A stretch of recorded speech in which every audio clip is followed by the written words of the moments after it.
So I went and won myself a thing. Look at this. This is the difference in prize card quality. In Japan, we actually get alt arts for topping an event. It's crazy. Welcome everyone. Today, of course, as some of you may have heard, I will be talking about my performance at Gunma WGP Deluxe. And so this was, of course, an event with national qualifications on the line. And we're going to be doing two videos. One is going to be just me kind of talking about the actual event and my preparation, going into it, why I picked to play Gandiva and stuff like that. And then I'm going to do a separate video actually talking about the Gandiva deck in detail, because I feel like it'll be too long if I try to combine the two into one. But so, if you haven't heard, our team came third at the Gunma WGP. Gunma is basically 2 prefectures away from Tokyo, just a little bit north, and it's honestly the closest one of the non-Tokyo events because it takes like 2,000 yen to get there, like a couple hours. It's really quite close. But us even being able to participate was actually not a confirmed thing, because this venue only had space for 80 teams, which of course, you might think that's a lot,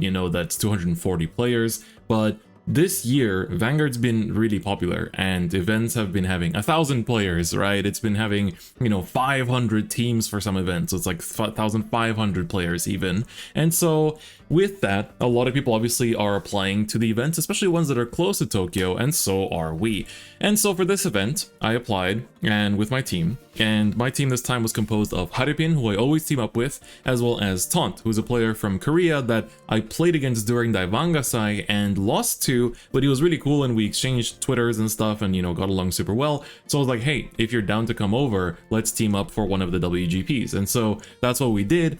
And so what we did is we applied, and in Japan, for the events that have lower registration amounts, so for example, like the big WGPs, usually you'll get in like first come first served, so it's usually pretty chill. But for the events with limited participation numbers, they usually have to do a lottery on if you get in or not. So everyone applies by a certain deadline, and then after that deadline passes, Bushard will do a lottery on Bushinavi to determine who gets in and who gets put on a waiting list, who has to wait on people that are in to cancel, and then you get in from the waiting list. And so we started out on waiting list number 7, and that's actually pretty good, because last year one of my friends got in from waiting list number 15, and even on the day of was still waiting list number 9 and got in. But I had friends who were like waiting list number 150, and they obviously have no chance. So at number 7, we were like, okay, it's a bit difficult because Taunt has to book a flight from Korea to come to Japan to participate in this. So we were like, I think it's safe. I talked to people from last year and they said you should be able to get in. But on the very day itself, even when we headed over to the event, there was actually still, we were 5th in queue, I believe, and then ended up getting to 4th right before the event. And they were filling in the slots of the team that didn't show up, and there were 3 slots remaining, and we were 4th in queue. So they let in the first team in the queue, and they were confirmed their spot. And then we were lining up, and of course in front of us, because we're 4th, we should have the 3rd and the 2nd teams on the waiting list in front of us. But the 2nd team on the waiting list didn't actually show up to the venue. So that means they skipped over the 2nd, they let in the 3rd, and then 79 of 80 team slots at the venue were filled. And we were the very, very last one. It was a borderline miracle, and we are very thankful to the 2nd waiting list team for not showing up, for giving us a chance to participate in this. And so it was a very, very close call on, on our part, because we already traveled, right? We were just praying that we get in. And so we were given the rights to play. So, that's already a good beginning. We're able to play the tournament that we were preparing for. And after that, the harsh reality of tournaments, WGP tournaments in Japan, is that they use a thing called diversity cut. What diversity cut is that at the end of Swiss, they will do a lower amount of Swiss rounds to make sure there's like a good number of XO teams. So for example, for 80 teams, we had 4 rounds of Swiss, and I think we had 4 undefeated teams. And then they will look at the ride lines that are in the undefeated teams, and then they will look at all of the X1s, the teams that have gone 3-1, for example, and they will look how much of those X1 teams have clashing ride lines with the undefeated players and will prioritize the teams that have less of a clash in order to incentivize people to play with offbeat decks that aren't necessarily the top 3 most best, meta decks. Whether that's a good system or not, I think is definitely up for discussion. I personally think that for competitive integrity, it's not, but for the sake of, adding a fun layer to tackling a tournament, it's cool. The big problem with it is that if you take weaker decks just to be able to get into top cut, that doesn't mean that it makes it easier to win the whole event. So if your goal is to win the whole event, you should still be taking the best 3 decks, because that's going to maximize your chances of winning the entire thing once you get past top cut. But again, that's a discussion for another time. But I know people sometimes ask me like, what is diversity cut? Can you please explain? So the explanation is out there. So we go 3-0 and 4th round comes in, and unfortunately we run into a team that,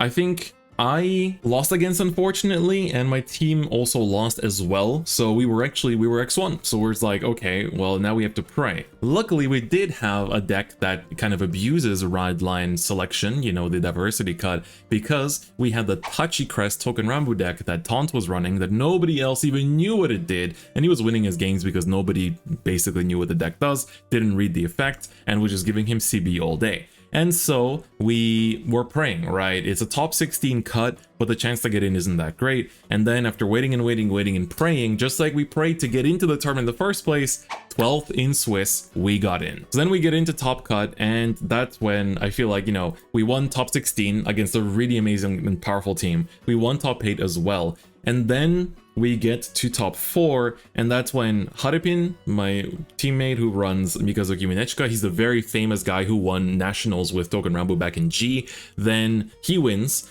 then Taunt plays against Chaos and is rolled and loses, and then I sadly misplay and lose our game. And if I hadn't, I probably would have won it potentially, and we would have been in finals and maybe would have won the whole thing. So as much as I'm really happy to finally, get a top, I've been bubbling all year. This whole year I've been bubbling, going X1, and the diversity cut not favoring me, and I'm always bubbling out of top 16. But finally we topped, so I was really happy to finally top. And I feel like my goal internally might have been to top more than it was to win the whole thing. So it's kind of partially my fault for not being on edge as much, or like not being as, focused and concentrated in the top 4 match as much, because I already gotten the prize. But unfortunately we lost because I looked at my hand and didn't notice I had best harvest in it, activated Gandiva skill, looked at top 5, and then looked at my hand again. I was like, oh shit, I had best harvest in hand. But I mixed up its art with the freaking gray 2. I mean, this is the FR version, but this guy, and I thought I was like, oh yeah, I'm going to use Gandiva first, and then I'll use my other retire effects.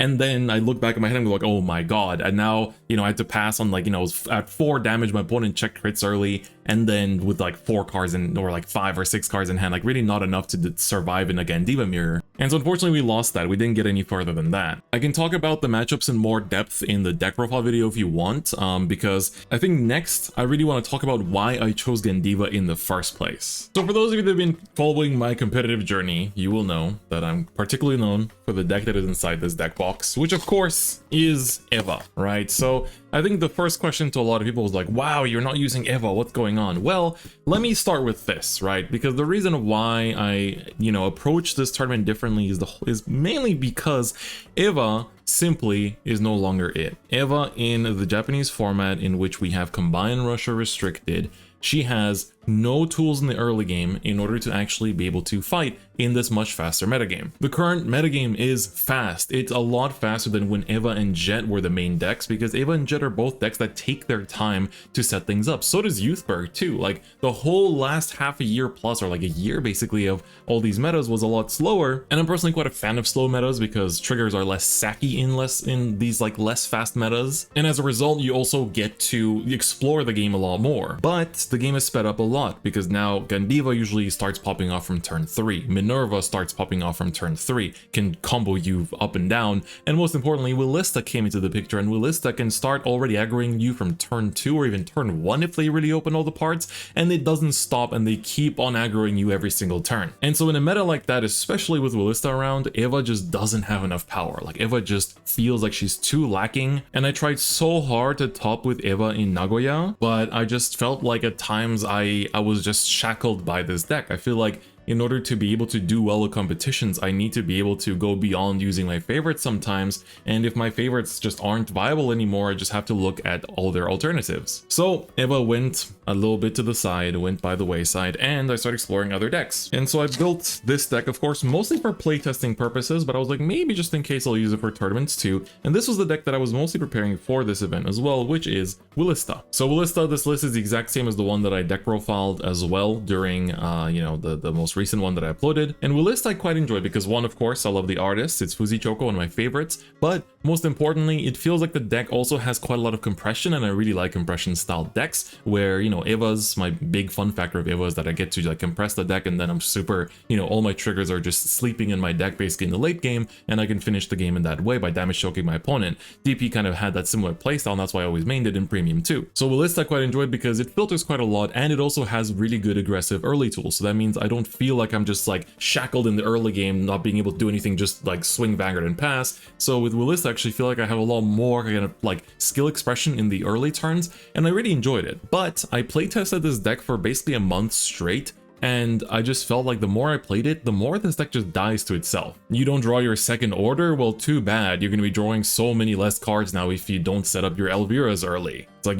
your Elviras go to damage zone, well, I guess you're not drawing any cards this whole game. Oh, you didn't open Yuika early? No early aggro for you then. Oh, no Valsbrowns, but your opponent in the mirror match opens 3? Well, I guess you're always going to be running at least a 3-hand deficit. Oh, you didn't draw Persona? Damn, and you don't see your second order? Well, I guess you're not doing anything then, right? So I just felt like there's quite a lot of decks in the current meta that have that, kind of factor of like, wow, I don't draw like the certain piece and I don't do much. Minerva in particular is very, very prone to that. But with Willista in particular, I just felt like the games that go well are like 120%, but the games that go horribly are like 30% in terms of like power output. And I just felt like I don't want to be bringing a deck like that I cannot trust to be able to do well for me. So I actually really plan to bring it all the way until the very last day too. Another deck that I tested quite a bit initially was Jet, because I actually quite enjoyed it after DBT 11 and Festival Booster, but I think it kind of had the same issue as Eva, where sometimes you just don't have early game pieces and you just kind of like, get run over and die. But before I actually went with my final pick, there was another deck that I was practicing quite a bit, which was Minerva. So Minerva, for those unaware, got insane support in set 11 as well as the most recent promo pack, and now is the fastest deck that there is, in my opinion, together with Willista, and also plays very similar to quite a few of the G era combo decks, because you have to balance quite a lot of things. You can do maximum 8 attacks in one turn, but it is a very trigger reliant deck, because if your opponent checks 1 defensive, suddenly it's so much easier to guard everything, and if you didn't Persona Ride, then then it basically shuts down everything. And it's also quite intensive because you're also quite parts reliant. So if you don't draw the new double rare limb, like you just cannot do anything. You lose a lot of your ability to recycle your own units. You lose the ability to play the longer game as well. You lose some of your early game draw power, and this deck doesn't really have that much of it because the ride line doesn't plus either. So there's a lot of factors that just like, I enjoyed playing Minerva and I recognize that she was a really good deck, but I feel like especially coming into the set 12 format, Minerva's position kind of definitely went down a little bit compared to how high it was in set 11. So I gave up on Minerva as well. So we remove these 3 decks from the picture, right? Or not 3 decks. Honestly, Willista was part of the picture until almost the morning of. I really was this close to taking Willista to the entire event the entire time, just because I felt like she really did have the potential, and she's like arguably second best deck too. However, that's when I was like, okay, there is one thing that's very unique about this tournament, is that it is the day after the release of DBT 12.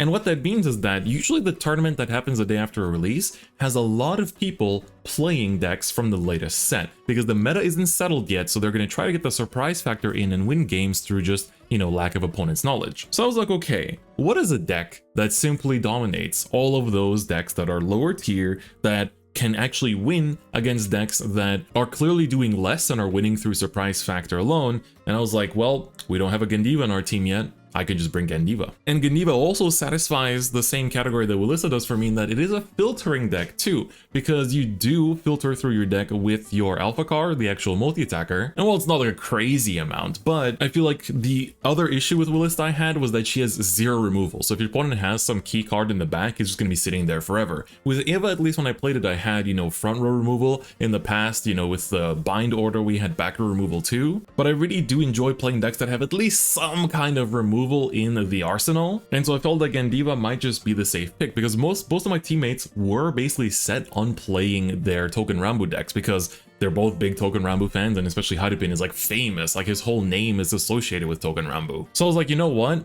Hadipin even said like if we don't have Gandiva in the team, he might switch into it. So I was like, no, you are famous and well known and there's no better Token Rambo player than you. I will take on that, you know, the weight of playing Gandiva. The problem was, I didn't start playing Gandiva until the day before. So the day before I played like 6 games of testing and I went 5-1. The only game that I lost to was basically my opponent just killing me on grade 2 with like OT and stuff. And you know, I just exploded. But those playtesting games were like, damn, new Gandiva is really strong, all because of one card of support. And so why don't I just trust my gut and go with Gandiva? And in hindsight, you know, I went into it and I made so many misplays. Like I made so many misplays, so many bad optimizations. I never had played the mirror up until this point, so I didn't know how to play the mirror either. So when I ran into it in top 4, I definitely, even before I made like the big misplay of like not playing Best Harvest, I made misplays before that too. So I think if I want to bring Gandiva again, you know, I do have another WGP in a month's time in Sendai. I definitely need to make sure I'm up to par with the deck and actually playing it at more efficient level. But who knows, maybe I'll be the ride line, you know, the diversity cut deck this time around. Who knows? But so that's why I chose Gandiva at the end. Willista was my consideration up until the very last minute,